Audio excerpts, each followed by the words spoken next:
Hello guys, দেখুন চা দোকানের বিজ্ঞানী পরকীয়া প্রেমের পূরণ রূপ কি বলেছে লেজরো। এটা পর উপকার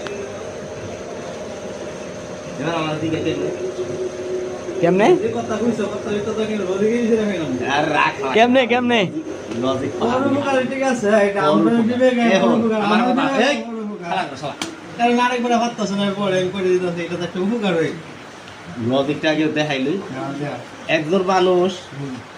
একজন মানুষের কাছে যায় কি তার ফ্যামিলি পরিবার সব কিছু ছাইরা দিয়ে তোর কাছে আইছে না, বিরাট একটা আশা ভরসা স্বপ্ন নিয়ে আইছে না। এখন তুই যদি আরে ঘরে থুইয়া 2-4 বছরের লেগে বিদেশ যাস গা, ঠিকই তো আছে তাহলে কি হইলো এটা? এটা তুমি তার কোনো স্বপ্ন আশা ভরসা পূরণ হইলো না? এটা আমি পূরণ তার করতে জীবন পারবো। যৌবন সব শেষ হয়ে গেল গা। তাহলে এই উপকারটা তুই যদি তোর মতো একটা বাবু গিয়ে উপকারটা করে, এটা কি পর উপকার হলো না পর ক্রিয়া হইলো? মানে আমার লাগে তো উপকার হই উপকার তোর লেগে উপকার, এর লেগে উপকার।